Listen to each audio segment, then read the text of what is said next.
Astaghfirullahaladzim. Astaghfirullahaladzim. Assalamualaikum warahmatullahi wabarakatuh. A'udzu billahi minasy syaithanir rajim. Bismillahirrahmanirrahim. Alhamdulillahi rabbil alamin. Nahmaduhu wa nasta'inuhu wa nastaghfiruh. ونعوذ بالله من شرور أنفسنا ومن سيئات أعمالنا من يهده الله فلا مضل له ومن يضلل فلا هادي له أشهد أن لا إله إلا الله وحده لا شريك له وأشهد أن سيدنا محمدا عبده ورسوله اللهم صل على سيدنا محمد وعلى آله وصحبه ومن تبعهم بإحسان إلى يوم الدين سبحانك لا علم لنا إلا ما علمتنا إنك أنت العليم الحكيم رب اشرح لي صدري ويسر لي أمري واحلل عقدة من لساني يفقه قولي ولا حول ولا قوة إلا بالله العلي العظيم. Amma ba'd. Dihormati pengurusi, para imam, para bilal, tuan guru, para alim ulama, para asatizah, ahli dan kuasa serta tuan-tuan dan puan-puan yang dirahmati Allah sekalian. Pertamanya marilah sama-sama kita merafakkan syukur kepada Allah Subhanahu wa taala. Kerana dengan izin dari kurnia-Nya pada tengah hari yang penuh barakah ini dapat kita sama-sama berhimpun lagi dalam rumah Allah sementara menunggu masuknya solat fardu zuhur. Kita berada dalam satu majlis ilmu yang penuh dengan rahmat dan keberkatan daripada Allah Subhanahu wa taala. Mudah-mudahan kita semua sentiasa dirahmati dan diridai oleh Allah Subhanahu wa taala insya-Allah. Baik, tuan-tuan yang dirahmati Allah sekalian, kita sambung pengajian kitab kita Anak Kunci Syurga Syekh Abdul Qadir Al-Mandili rahimahullahu ta'ala. Kita sampai pada muka surat yang ke-44. Masih lagi membicarakan tentang bab taharah, dan kita berada pada bahagian yang kedua, membicarakan tentang fiqh ibadat, taharah, solat, puasa dan sebagainya. Kuliah yang lalu kita dah habis membincangkan tentang bahagian yang pertama di dalam asas fardu ain, iaitu bab akidah. Kita bincang mengenai tentang rukun-rukun iman: beriman kepada Allah, beriman pada malaikat, beriman pada kitab, beriman kepada nabi dan rasul, beriman kepada hari akhirat, dan beriman kepada qada dan qadar. Jadi setelah daripada habis akidah, maka perlulah kita mempelajari ilmu berkaitan dengan ibadat. Dan kebiasaan kitab-kitab fiqh akan bermula dengan bab taharah, iaitu bab bersuci. Dan kuliah yang lalu kita juga bincang mengenai tentang air yang boleh dipakai untuk berwuduk, air mana yang tidak boleh dipakai untuk berwuduk, dan beberapa lagi perkara mengenai air yang kita bincangkan pada kuliah yang lalu. Dan tengah hari ini insya-Allah kita masuk satu lagi tajuk mengenai kelakuan masuk ke dalam jamban. Ini juga salah satu perkara yang perlu kita tahu. Dan ia juga melibatkan istinja, iaitu cara untuk membersihkan najis. Sebab bila mana kita tidak tahu membersihkan najis dengan sempurna, maka najis itu masih lagi berada di anggota badan dan berkemungkinan melekat daripada pakaian. Dan seterusnya kita pakai pakaian itu dan anggota itu untuk sembahyang. Sedangkan syarat sah sembahyang itu mesti bersih daripada najis, suci daripada najis. Ini kalau ramai orang yang tak tahu, Maka bagaimana keadaan solat dia? Sebab itu perlu tahu juga bagaimana adab untuk masuk ke dalam tandas dan bagaimana caranya untuk beristinja. Kadang ada orang beristinja tak erti. Basuh buang air kecil, basuh begitu je kemudian keluar dia.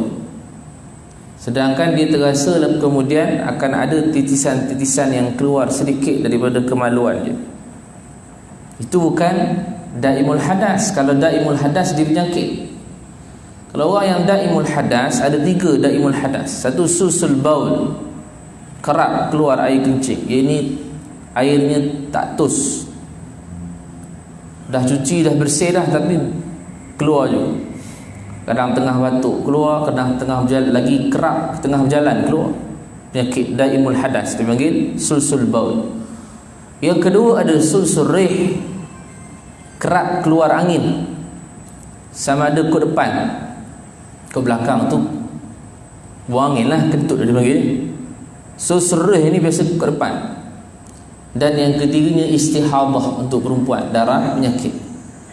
Jadi kalau yang itu tak apa, dikecualikan ada cara yang lain untuk kita nak berwuduk ataupun nak membersihkannya. Tetapi ni bukan penyakit, memang tak reti nak istinja. Itu kata belajar tak mau. Tapi bila sampai tahap ni, dia buat tak tahu saja. Ya? Nak pula kencing berdiri, mana nak tos ni? Kencing berdiri, mana nak keluarnya air dengan sempurna, saluran tak keluar tepat. Kan? Sebab tu Nabi ajar bila mana kita buang air, maka duduk cangkung, kemudian habis tu berdehem sedikit. Ulama sebutkan berdehem tu untuk keluarkan saki-baki air kencing yang ada di saluran kencing kita. Sebab tu dia ajar bab fiqh Islam, ajar semua. Agama lain tak ada ajar, tapi agama Islam dia syumul, semua ada. Sebab tu dalam keadaan fiqh ini sekecil-kecil perkara pun diajar oleh Nabi SAW. Berdehem. Sehingga kan ada satu kisah diceritakan di luar negara. Seorang Pakistan masuk ke dalam bilik air, kemudian habis daripada dia buang air, dia berdehem. Berdehem ni kuat dia. Berdehem kuat ni maknanya sampai ganggu lah. Bukanlah sampai ganggu sangat pun, cuma berdehemnya orang luar boleh dengar. Di luar kebetulan ada seorang Yahudi. Jadi dia tunggu Pakistan ni keluar sampai habis. Kemudian dia pun tanya, dia kata, pasal apa kau bising sangat dalam tandas? Orang lain pun buang air juga, tapi kau buang air bising sangat. Kata Pakistan ni, bila mana orang dah tanya begitu, dia pun nak cerita dah bagi Islam, dakwah kan. Akhirnya dia kata, Nabi kami yang ceritakan tentang cara membuang air. Terkejut Yahudi ni. Takkan Nabi kamu cerita benda yang ada dalam bilik air? Bayangkan. Sebab agama dia tak ada cerita. Agama-agama selain daripada agama Islam tak ada cerita tentang bab suci ni, bersuci ni, tak ada. Dia terkejut. Dia kata, takkanlah Nabi kamu bercerita tentang perkara yang ada dalam tandas. Kata Pakistan ni tadi, jangan kata dalam air, jangan kata dalam bilik air, dalam tandas. Kamu tengok daripada atas kepala kamu sampai kaki, semua Nabi kami cerita. Daripada atas kepala, rambut, Nabi cerita, jangan buat qazak, jangan potong rambut separuh ada separuh tak ada, Nabi cerita. Dahi, Nabi cerita. Allah sebut dalam Al-Quran, min atharis sujud, orang yang banyak sujud ni ada tanda dia. Kening, Nabi cerita, orang perempuan tak boleh cukur kening. Mata, Nabi cerita, mata yang menangis takut kerana Allah maka masuk syurga, haram mata dia untuk masuk ke dalam neraka. Hidung, Nabi cerita, bau-bauan yang wangi. Misai, Nabi cerita. Gigi, Nabi cerita, laula ummati, kata Nabi SAW, kalaulah tidak diberatkan umat aku, laula ummati la amartahum bis-siwak fi kulli wudu' atau fi kulli salah. Kalaulah tidak memberatkan umat aku, pasti aku akan suruh dia bersiwak setiap kali dia berwudu. Gigi, Nabi cerita. Lidah, Nabi cerita, jaga dan pelihara lidah. Janggut, Nabi cerita, Nabi orang yang memelihara janggut sampai bawah kaki. Islam punya syumul, semua ada.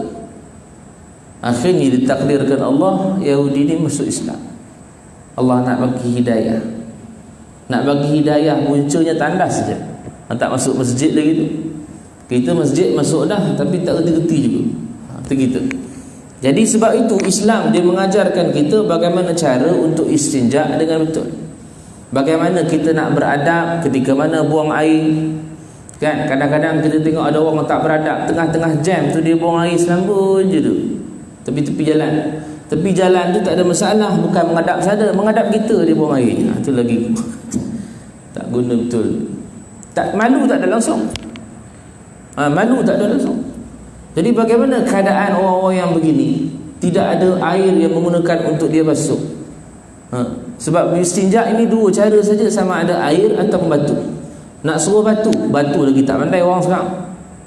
Dulu barangkali mungkin ada. Dulu mungkin orang dulu dia mahir lah beristinja menggunakan batu ni. Kalau tengok rumah-rumah kampung dulu, dekat bilik air dia ada batu-batu kecil. Dia letak, tak tahu lah tuan punya kampung macam mana, tak tahu lah. Kampung saya ada di Kuang, atuk saya punya mak moyang saya lah. Dalam tandas dia tu ada beberapa biji batu khas. Kalau awak faham mungkin berlaku tak ada air ke, dia guna boleh batu, menggunakan batu untuk beristinja. Kita tanya orang sekarang guna batu pening ni kan, nah pakai batu ni basuh, dia menung je batu tu, macam mana aku nak buat, kata dia. Tak belajar. Jadi ini yang sebenarnya kita perlu mengetahui, walaupun benda ni remeh je. Kalau ustaz takkanlah kita nak belajar bab tandas buang air takkan tak erti. Bila suruh buat tak betul. Remeh je. Memang kata Syekh Abdul Qadir, kitab ni adalah untuk kanak-kanak dan juga wanita. Kita tak pandang kitab ni, tapi cuba suruh buat, tengok kitab ni semua tak betul semua. Kita bincang bab air dulu pun air kita tak betul. Air mustakmal dia ambilnya jadi buat air untuk. Dah tahu dah, menangis-nangis ada seorang tu jumpa saya bila kita cerita pasal bab mandi wajib, mandi hadas. Menangis dia, Allah Ustaz, saya baru tahu sebenarnya saya mandi wajib sebenarnya salah. Nangis dia bawa dua orang anak. Kan? Saya kata tak apalah, mujur Allah bawa abang datang sini, dengar kita punya kuliah, dengar kita punya pencerahan tentang mandi hadas. Kalau abang tak datang hari ni mungkin sampai bila pun tak tahu. Dia menangis dia kepada dia. Maknanya Allah bagi ilmu pada dia. Itu sebab orang untungnya bila mana duduk dalam majlis ilmu, walaupun dia kata dia itu betul dia buat, yakin tak kadang kita punya amalan bertambah yakin. Kalau benda tu dia salah buat, dia betulkan amalan dia. Kalau dia mati, mudah-mudahan Allah ampunkan dosa dia kerana keinginan dia untuk belajar. Ini belajar tak mau, apa semua tak mau, habis. Okay, bismillahirrahmanirrahim. Qala al-musannif rahimahullahu ta'ala wa nafa'ni wa iyyakum bi ulumihi fi dharini amin ya rabbal alamin. Sunat mendahulukan orang yang hendak masuk jamban itu akan kaki kirinya dan membaca ia pada ketika itu akan bismillahi Allahumma inni a'udzubika minal khubusi wal khaba'ith.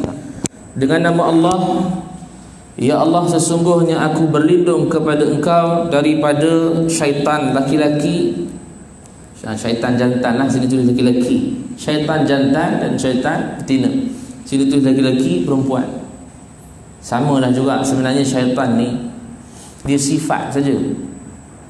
Faham ya? Syaitan ni adalah dia sifat saja. Sebab syaitan ini dia ada daripada kalangan jin, dia ada daripada kalangan manusia. Cuma jarang kita sebut yang manusia yang jahat tu kita panggil syaitan. Jarang sekali kita panggil yang jahat syaitan itu adalah daripada kalangan jin saja. Sedangkan dua-dua manusia yang jahat juga dipanggil syaitan, jin yang jahat dipanggil syaitan.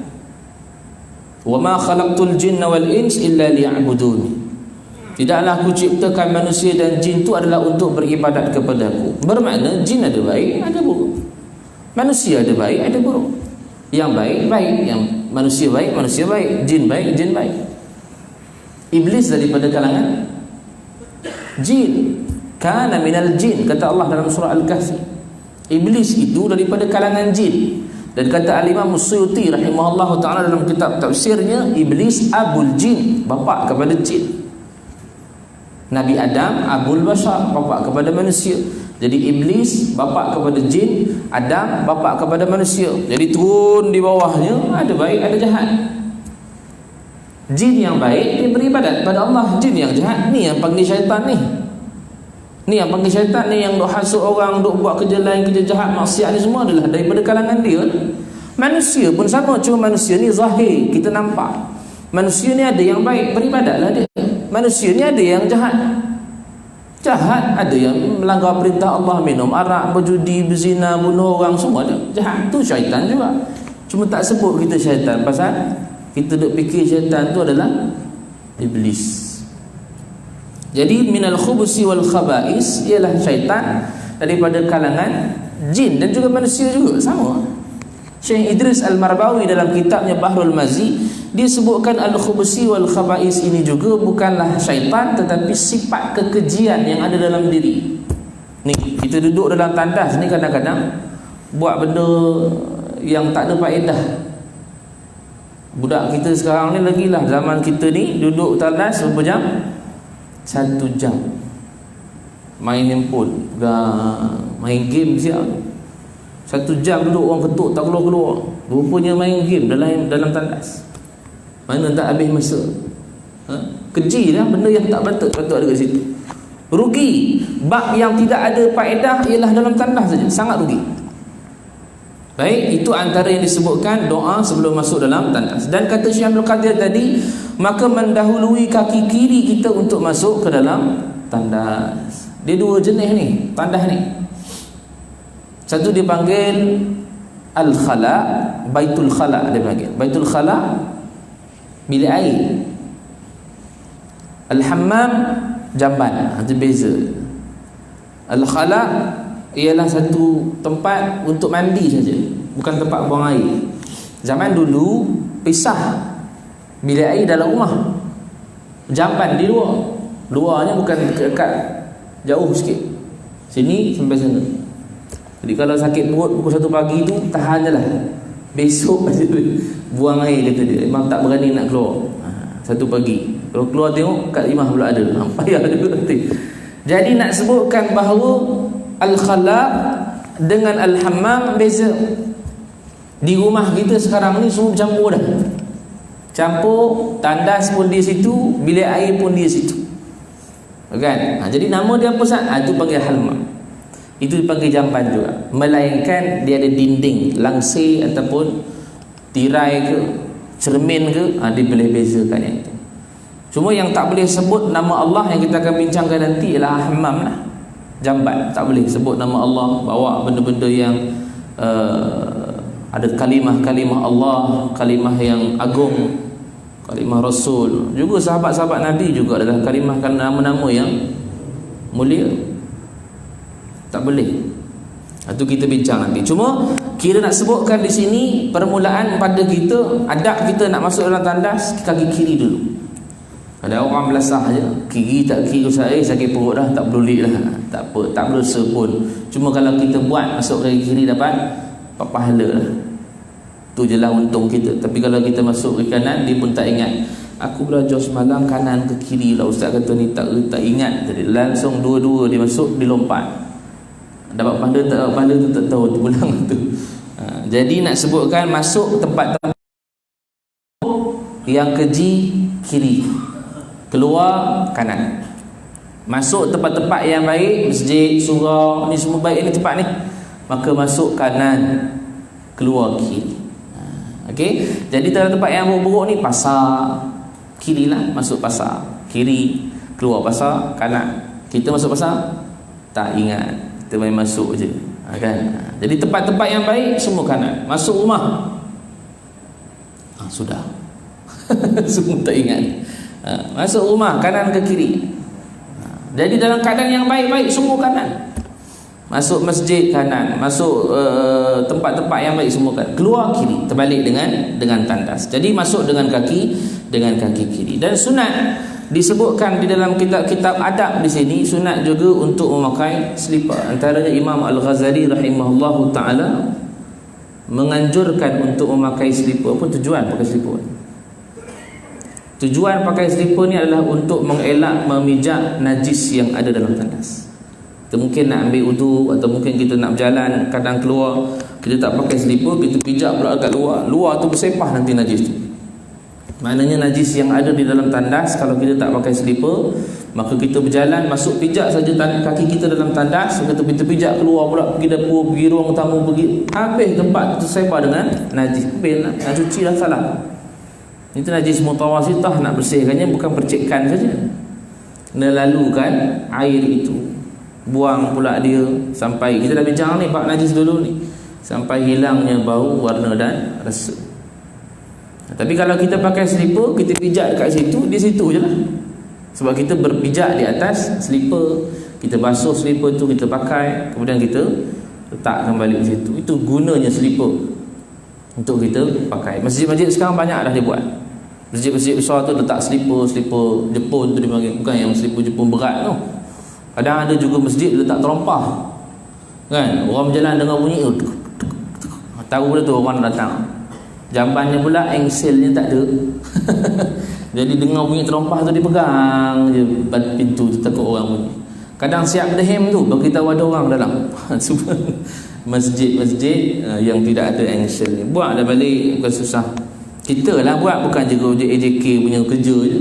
Lezat AJK ada, AJK lah uruskan. Kita kan mengimarahkan masjid tu, bantulah, kan? Sebab tu masjid ni terbuka untuk semua. Cuma AJK tu pengurusan saja yang dia wakilkan untuk AJK dan juga nazir, pengurusi dan seumpama. Kita juga berhak untuk nak bayar bil mereka, bayar bil masjid, boleh, tak ada masalah.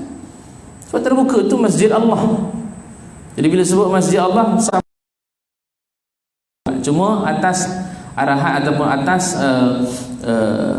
pengesahan dan juga kebenaran daripada AJK. AJK bagi, silakan. Ada tak bagi, tak bagi, tak apa-apa. Dan dia dilantik sebagai pengurusi dan seumpama. Adapun tutup kepala, ada satu hadis, tetapi hadis itu lemah. Tutup kepala, tapi boleh tak tutup kepala? Dulu orang tutup kepala pakai kain je, tutup. Zaman sahabat-sahabat. Cuma yang tepat dia tutup kepala ini adalah asar Abu Bakar As-Siddiq. Asar maknanya Abu Bakar yang buat benda tu.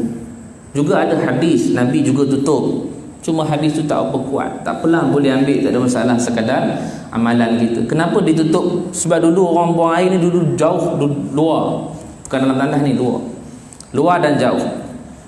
Jadi bila ditutup ni, maka kalau ada orang yang lalu ternampak, orang tak kenal siapa. Faham ya? Dulu macam kita, sebab dia di luar. Tapi sekarang ni boleh tak kita pakai Ustaz? Boleh juga. Pakai je lah, tutup. Ambil pada siapa? Asar Abu Bakar, peninggalan Saidina Abu Bakar As-Siddiq, dia yang buat. Jadi tak ada masalah untuk kita pakai tutup kepala itu, sekadar kita mengikut saja para sahabat Nabi SAW. Memang kita dituntut untuk pakai benda tu, okey, walaupun dalam keadaan di rumah tak ada apa kan, ambil je gayung tu tutup kepala kita, boleh juga, dapat juga pahala kerana mengikut para sahabat. Sebab Nabi sebut dalam hadis, nanti pegang betul-betul, kata Nabi SAW, pegang sungguh-sungguh sahabat khulafa ar-rasyidin al-mahdiyin, pegang dan gigit dengan gigi gerham. Di khulafa ar-rasyidin bermula dengan Sayyidina Abu Bakar As-Siddiq. Apa yang Abu Bakar buat boleh ikut, apa yang Umar buat boleh ikut, apa yang Uthman buat boleh ikut, apa yang Ali buat boleh ikut, ada sandaran. Tidak menjadi masalah. Tutup je kepala kita, kan? Letak je kepala kita tu. Baik. Jadi bila masuk dengan kaki kiri, maka baca doa Bismillahi Allahumma inni a'udzubika minal khubusi wal khaba'is. Kita minta lindung pada Allah daripada gangguan syaitan betina ataupun syaitan jantan dan syaitan betina. Masuk tandas ini, doanya di luar, bukan di dalam. Sebelum masuk tu doa dulu. Nak masuk tandas tu, nak masuk kaki kiri tu, Allahumma inni a'udzubika minal khubusi wal khaba'is, baru masuk. Jangan masuk baru baca dah masuk Allahumma inni, dosa nanti. Dia tak boleh letakkan kalimah-kalimah Allah dan lafaz kalimah-kalimah Allah itu di dalam tandas, tak boleh. Kemuliaan Allah, kalimah Allah, kalimah Rasul dan kalimah-kalimah yang dimuliakan tidak dibenarkan untuk dilafazkan di dalam toilet. Kita pergi laluan pada sini.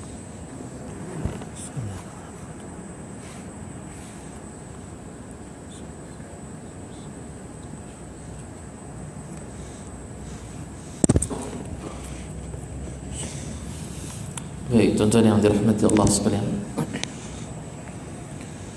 maka kelakuan masuk ke dalam jamban ataupun ke dalam tandas, sunat mendahulukan kaki kiri dan berdoa di luar tandas. Allahumma inni a'udzubika minal khubusi wal khaba'is. Bacanya di luar, bukan baca di dalam. Kalau di dalam dilarang oleh Nabi SAW.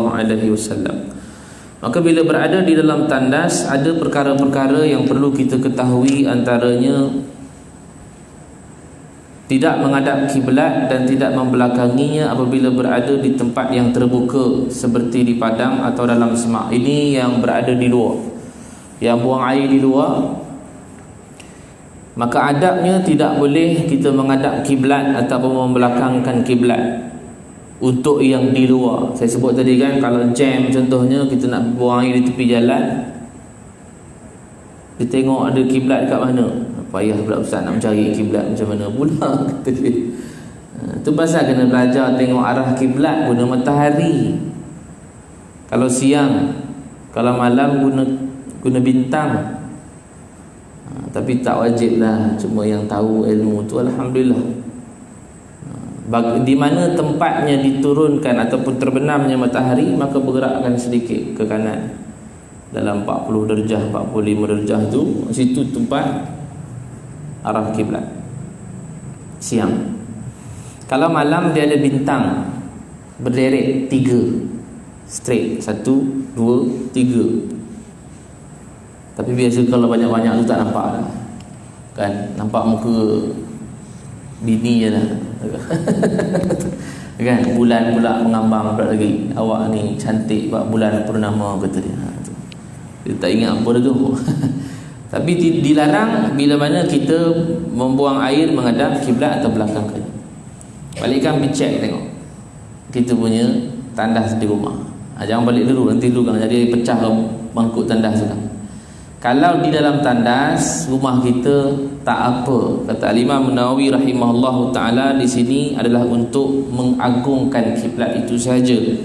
Cuma ulama dia membahaskan tentang tentang buang air di dalam tandas kerana dia berdinding. Jadi bila dah ada sekatan tidak menjadi masalah. Cuma sunat saja tidak menghadap kiblat. Tapi kalau balik kan memang cek sungguh, memang bowl saya itu menghadap kiblat lah ustaz. Kalau dah ada bowl ke arah situ tak apa. Tapi kalau dia pusing sikit, itu sunat untuk dia.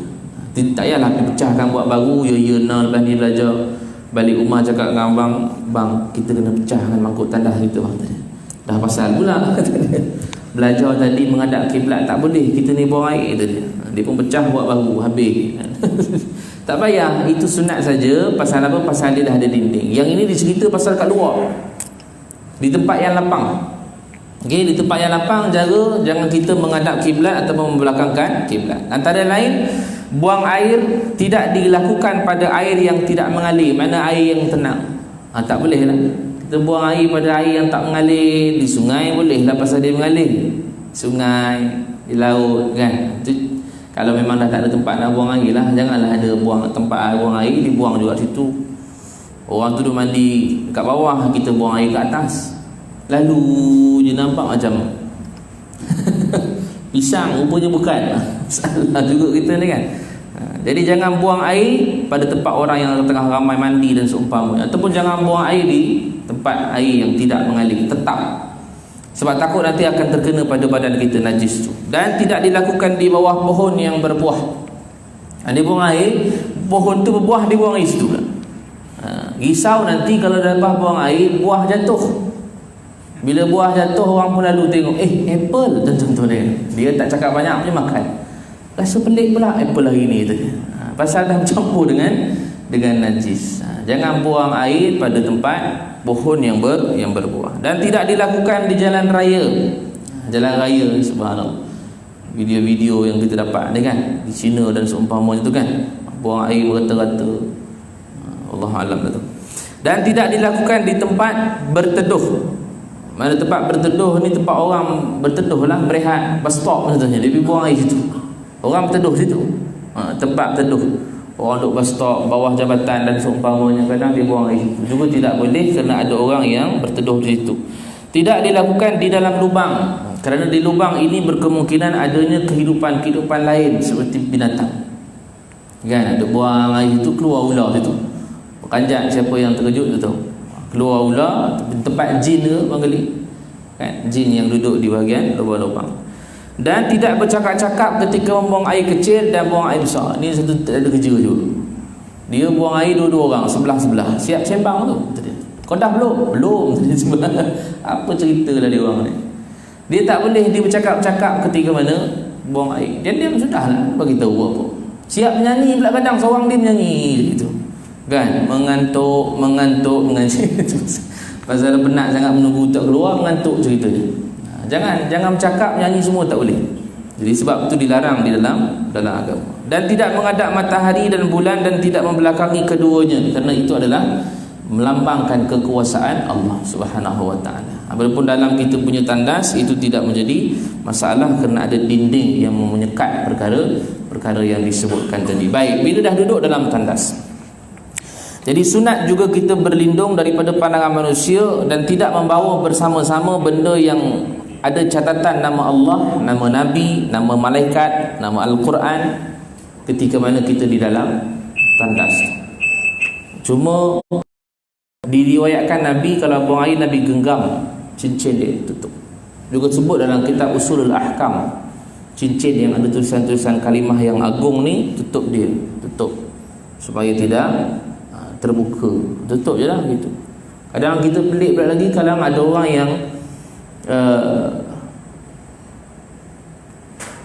yang kata tak boleh bawa handphone pula ke dalam tandas sebab handphone ada Quran.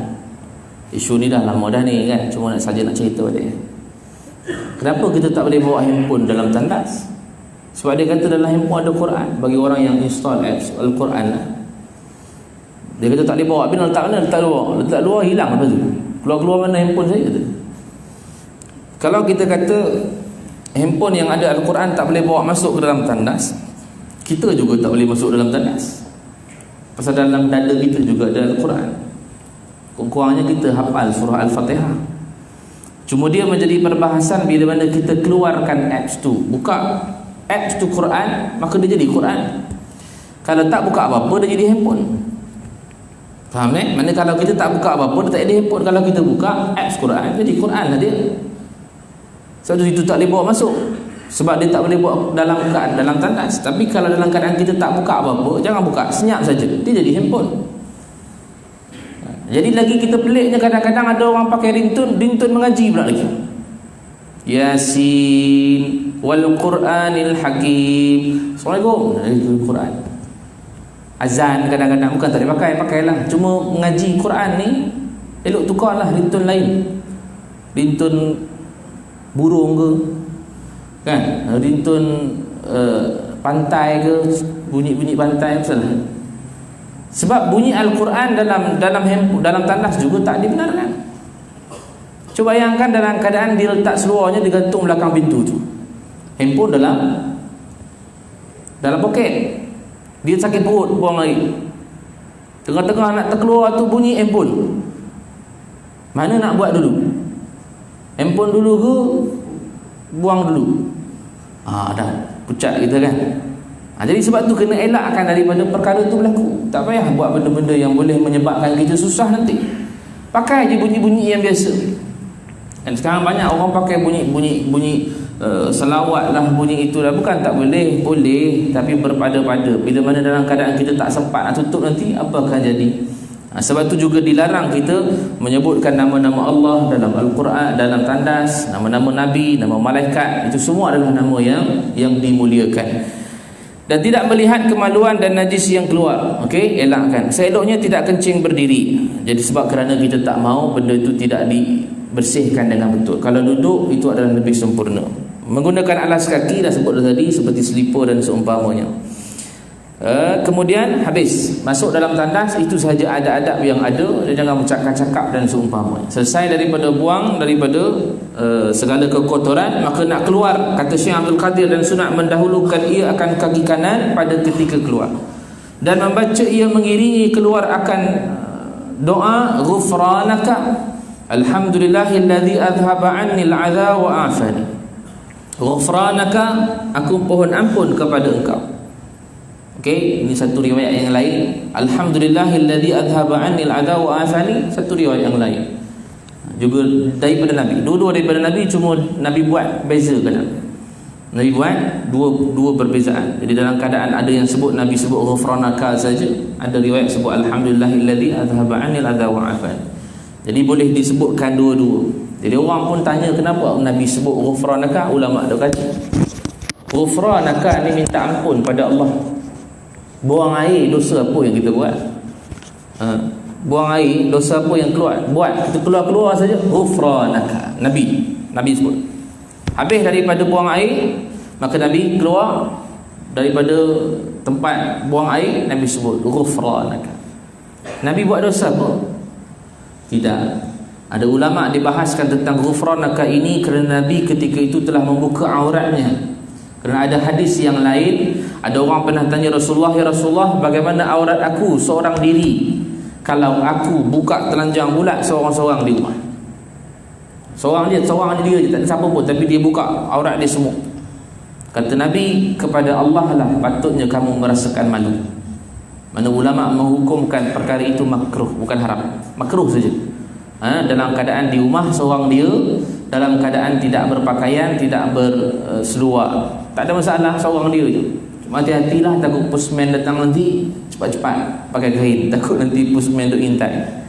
Orang tanya saya, macam mana kalau saya dengan isteri saya? Terpulang lah, isteri dengan kita tak ada apa-apa batasan, boleh kan? Pulang pada kita kalau itu perkara yang membahagiakan dia, membahagiakan kan? Ada orang kadang dia pakai seluar dalam je, tengok TV pakai kopiah, bila tengok auto berita apa berita tu kan, dia rasa seronok begitu buat kan. Kalau tak ada orang, janganlah pula kita buat depan anak, depan cucu, pelik nanti.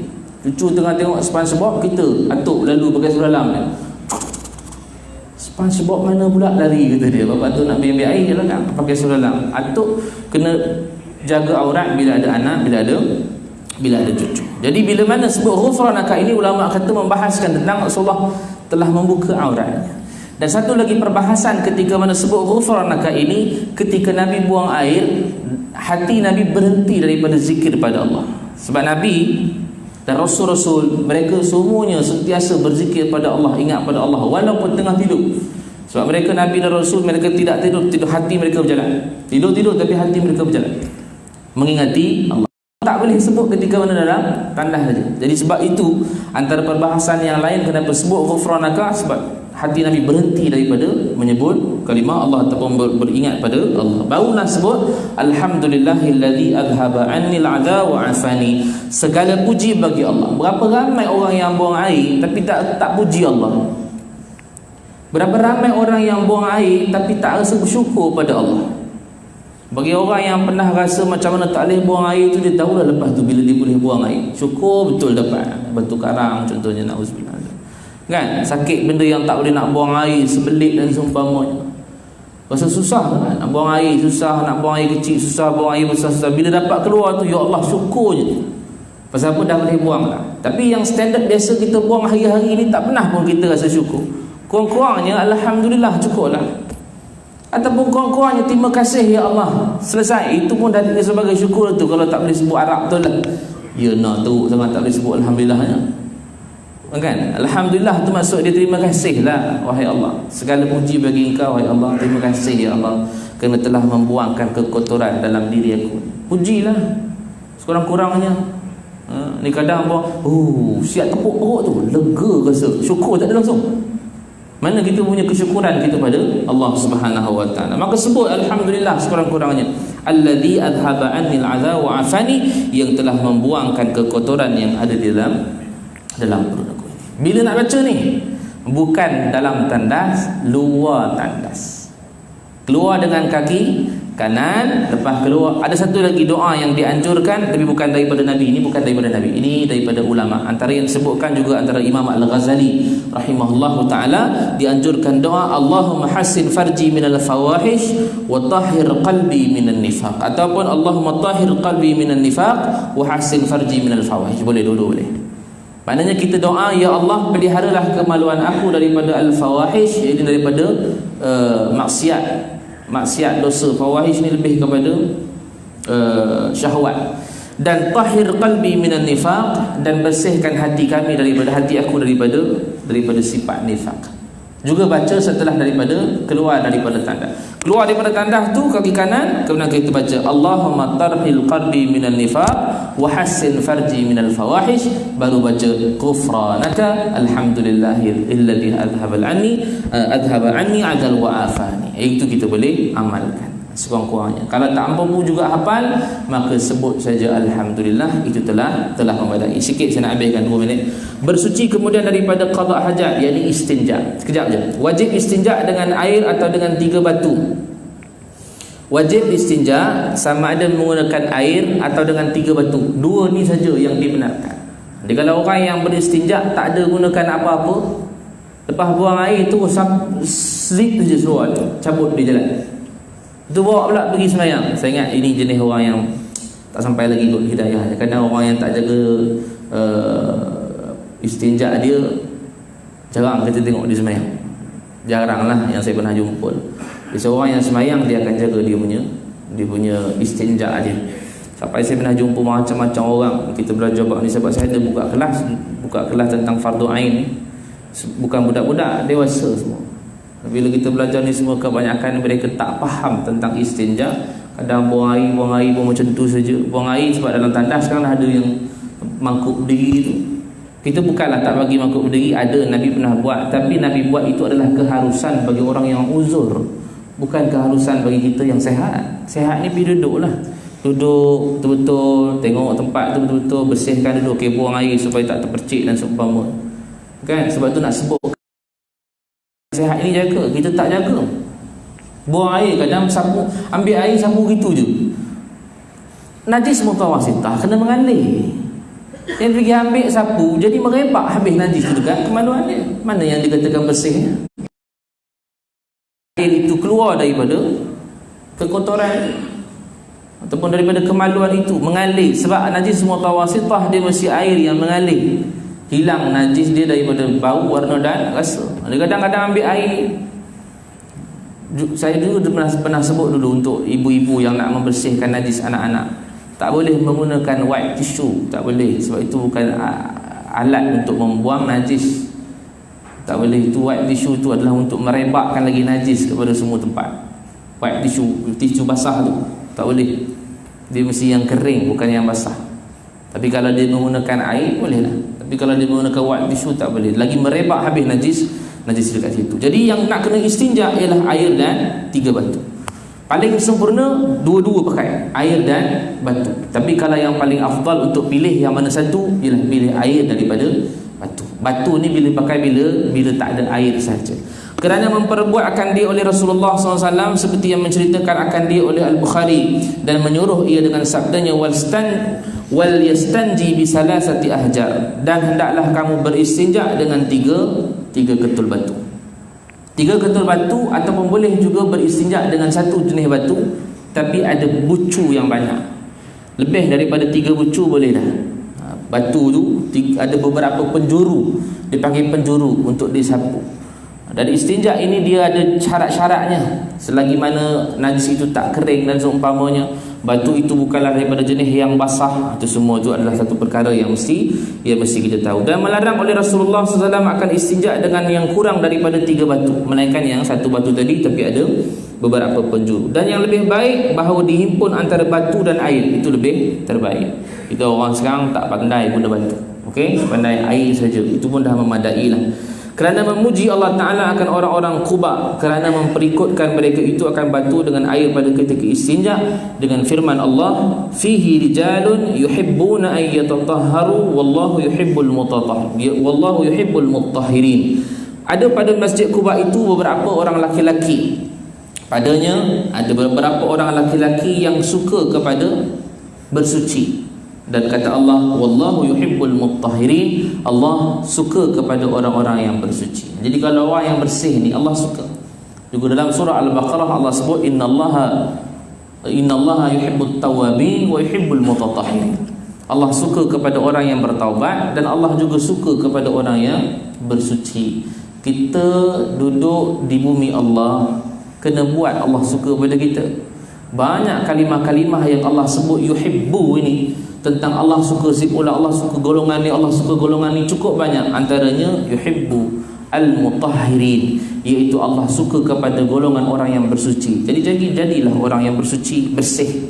Nak pula kita beristinja, lagi kena bersihkan. Jadi cara yang kita sebutkan tadi, bila kita dah habis istinja, maka duduk sekejap, berdehem ataupun mengurut sedikit kemaluan kita 2-3 kali untuk mengurangkan ataupun untuk mengeluarkan saki-baki yang ada. Orang perempuan berdehem saja, dalam keadaan dia membersihkan saluran-saluran yang masih berbaki, maka ketika itu baru kita bersihkan kemaluan kita. Itulah dipanggil suci. Kalau terkeluar juga, bermakna kita ada penyakit dipanggil daimul hadas. InsyaAllah daimul hadas nanti kita akan bincang. Sebab saya nak habiskan sini, sebab kita nak masuk tajuk baru pada kuliah akan datang. Kita akan bincang tentang rukun-rukun mengambil air semayang, mengambil wuduk.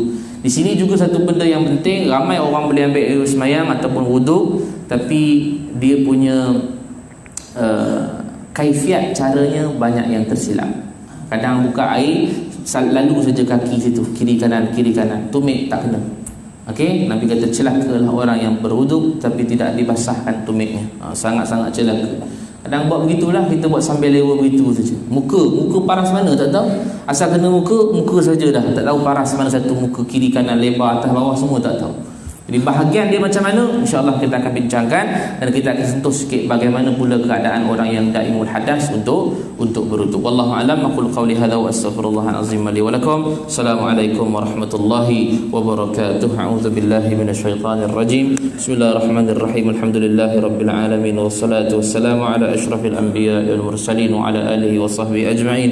Ya Allah ya Rahman ya Rahim, kami menadah tangan memohon kepadamu ya Allah, ampunkanlah segala dosa kami, dosa kedua ibu bapa kami, dosa pasangan dan anak-anak kami, dosa kaum kerabat kami, dosa kaum muslimin dan muslimat sekalian ya Allah. Ya Allah, matikan kami dengan mati yang baik, jangan matikan kami dengan mati yang tidak baik. Kurniakan kematian buat kami dengan kalimah la ilaha illallah. Wa sallallahu ala sayyidina Muhammad wa ala alihi wa sahbihi wasallam. Walhamdulillahi rabbil alamin. Taqabbalallahu minkum.